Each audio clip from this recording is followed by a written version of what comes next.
कल Rafael Nadal ने Twitter पे डिसाइड किया कि वो विंबलडन और ओलंपिक नहीं खेलना चाहता है, या he is out. I don't know why he is out. कोई इंजरी हो गई होगी फ्रेंच ओपन में, किसी को पता नहीं चला। लेकिन ये जो डिसीजन है नडाल का, ये फायदा किसको करेगा? हमको ऐसा लगता है कि ये फायदा सबसे ज्यादा नोवाक जोकोविक को करेगा। और आप लोग अगर सोच रहे होंगे कि विंबलडन में नडाल नहीं खेलेगा तो रॉजर फेडरर को फायदा करेगा, I don't think so. Roger Federer का जिस तरीके का भी परफॉर्मेंस चल रहा है और जिस तरीके का उसका टेनिस है, उसके बारे में अगले वीडियो में बात करेंगे। लेकिन उसको बहुत ज़्यादा फायदा नहीं होने वाला है, क्योंकि वो हमको नहीं लगता है कि विंबलडन जीतने वाला है। और राफेल नडाल ने क्या कहा ट्विटर पे, ये देख लेते हैं आपको। Hi all, I have decided not to participate in this year championship at Wimbledon and Olympic Games in Tokyo. It's never been an easy decision to take, but after listening to my body and discuss it with my team, I decided that it's the right decision. ये तो right decision है Nadal के लिए, ये बात हम मानते हैं, क्योंकि जो मैंने आपको बात किया कि फ्रेंच ओपन में अगर कुछ हो गया होगा। लेकिन राफेल नडाल ने जिस तरीके से ट्वीट में, मैं बात करूंगा आगे, कि जो कहा है, जितना क्ले सीजन के जो मतलब 2-3 महीने का जो क्ले का अलग से जो सीजन चलता है, उसमें 5-6 टूर्नामेंट है जो नडाल अपना दिल जान पूरा बॉडी लगा देता है जीतने के लिए, और 2-3-4 टूर्नामेंट ऐसे हैं जिसमें वो 10 बार से ज्यादा बार जीत चुका है। तो इस वजह से इस बार उसने अच्छा उतना परफॉर्म भी नहीं किया है वो सब टूर्नामेंट में, और उसके बाद से फिर नोवाक जोकोविक से सेमीफाइनल में हारने के बाद, और बेसिकली हमको ऐसा लगता है वो हार ने ये जो डिसीजन है वो नडाल का कुछ आगे पीछे किया होगा, क्योंकि वो एक तरीके से मेंटली नोवाक राफेल नडाल लग रहा था कि मतलब हार रहा है, या फिजिकली हार रहा है। मेंटली कहना तो उसके लिए गलत होगा, लेकिन फिजिकली लग रहा था कि he is not up to the mark. और बेसिकली 35 ईयर्स का हो गया है, तो मतलब थोड़ा सा हम लोग को देखना चाहिए कि नडाल जो डिसीजन ले रहा है वो अपनी करियर को बढ़ाने के लिए डिसीजन ले रहा है। जैसे हम लोग अगर फैन हैं और मतलब हम लोग सोचेंगे कि नडाल को 2022 में देखना चाहते हैं कि नहीं खेलते हुए, तो ये डिसीजन उसके लिए काफी अच्छा है। जिस तरीके का उसका गेम है, फिजिकल कितना गेम है उसका। और अगर आप सोच रहे हैं कि नोवाक जोकोविक इस तरीके का डिसीजन क्यों नहीं लेता है, तो पहला बात आप देखिए कि वो आया कब था। वो एक तरीके से आपको कह सकते हैं कि ग्रैंड स्लैम के लिए कंटेंडर कब से बना? 2008 में एक बार जीता, उसके बाद से 2011 के बाद से regularly he is like on the top most level.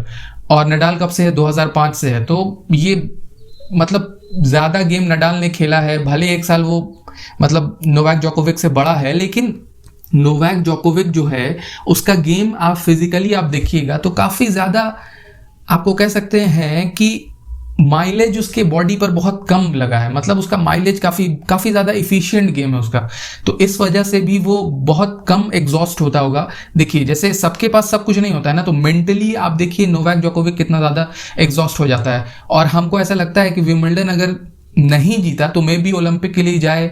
लेकिन हमको जैसे कि जिस तरीके से अभी मीडिया में बात चल रही है कि ऑस्ट्रेलियन ओपन जीत गया है, ऑस्ट्रेलियन ओपन तो काफी अच्छा, क्योंकि बीच में वो इंजर्ड था पूरे टूर्नामेंट में, तब भी वो जीता, that's a very good win.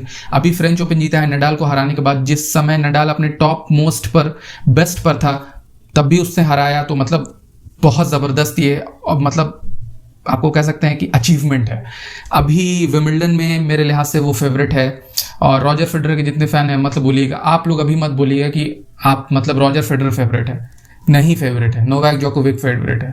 उसके बाद से आपको 2 हफ्ते के बाद ओलंपिक्स गेम है, तो हमको ऐसा लगता है कि उसके बाद से यूएस ओपन है। ये 3 टूर्नामेंट जीतने के बाद उसको गोल्डन स्लैम जो स्टेफी ग्राफ ने जो किया था वो मेंस टेनिस में नोवाक जोकोविक करना चाहते हैं। और अगर उसने कर दिया तो मैंने ऐसे ही बात की थी आपको कि फ्रेंच ओपन के बाद अगर उसको कोई बोलता है कि he is not a goat, तो you are not a goat, you are a man, मतलब you are man goat, I don't know. तो हम ये कहना चाहते हैं कि ये राफेल नडाल का काफी सही डिसीजन है। और ये जो डिसीजन नडाल ने लिया है वो नोवाक जोकोविक से मतलब डिपेंडेंट है, क्योंकि फ्रेंच ओपन का जो सेमीफाइनल है वो हारा। इस वजह से हमको ऐसा लगता है कि अगर वो जीतता फ्रेंच ओपन तो मतलब मेंटली जीतने के बाद आदमी थोड़ा ज्यादा अपलिफ्टेड टाइप का फील करता है, तो इस वजह से हमको ऐसा लगता है। और आगे नडाल का ट्वीट देख लेते हैं। तो द गोल, मतलब ट्वीट हम पढ़ रहे हैं basically quoting him, the goal is prolong my career and continue to do what make me happy. This is to compete at the highest level and keep fighting for those professional and personal goal at the maximum level of competition.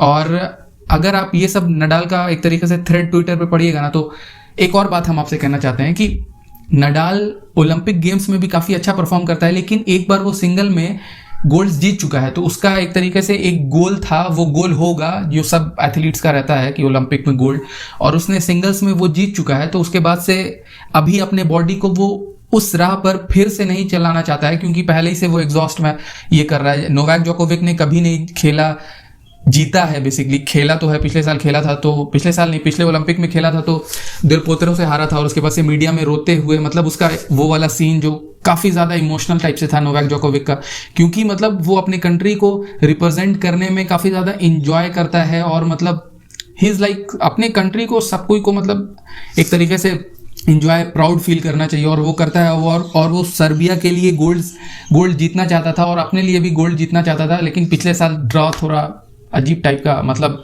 देल पोत्रो, और मतलब इतना early rounds में match था, तो देल पोत्रो मतलब कि जिस दिन देल पोत्रो का होता है उस दिन उसका फोरहैंड काफ़ी अच्छा काम कर रहा था, नोवाक जोकोविक भी काफ़ी अच्छा खेल रहा था, लेकिन नोवाक जोकोविक हार गया था। लेकिन अब आगे पढ़ लेते हैं। बेसिकली मतलब the fact that there has only been 2 weeks between Roland Garros and Wimbledon, हाँ ये सही बात है, हमेशा 3 ही वीक रहता है, अभी 2 वीक है, didn't make it easier on my body to recuperate after the always demanding clay court season. They have been 2 months of great effort, and the decision I take it focused looking at the mid and long term. एकदम सही बात है। और एक बात मतलब पढ़ते पढ़ते हमको याद आई कि यूएस ओपन नडाल पिछले 10 साल में 4 बार जीता है। फ्रेंच ओपन के बाद से सबसे ज्यादा सक्सेसफुल यूएस ओपन में रहता है। ये एक तरीके से अजीब अचीवमेंट है, क्योंकि क्ले कोर्ट पे नडाल सब माना जाता है कि ही इज अ क्ले कोटर और fast. Novak Djokovic last decade में यूएस ओपन 3 बार जीता है, रॉजर फेडरर 1 बार भी नहीं जीता है, और नडाल 4 बार जीता है।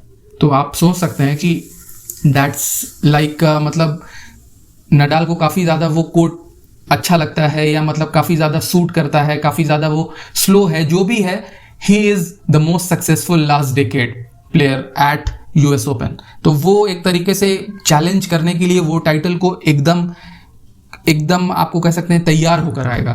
और उसके बाद से फिर आगे का थ्रेड पढ़ लेते हैं। Sport prevention of any kind of excess in my body is very important factor at this stage of my career in order to try to keep fighting for the highest level of competition and titles.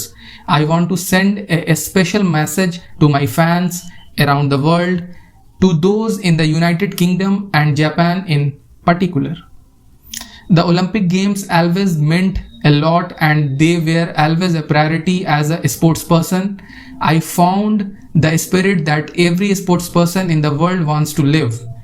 I personally had the chance to live 3 of them, and I had the honor to be the flag bearer of my country. That's it. Rafael Nadal का जो decision जो उसने लिया है वो काफ़ी ज़्यादा सही लिया है, क्योंकि विमिल्डन जो है वो ग्रास पे है, उतना ज़्यादा सक्सेसफुल नहीं है, लेकिन तब भी मैंने पिछले 10 मिनट से जो मैं बात कर रहा था उसको आप देख रहे होंगे, तो आप समझ ही गए होंगे। और उसके बाद से यूएस ओपन के लिए चैलेंज करने के लिए ही इज़ रेडी।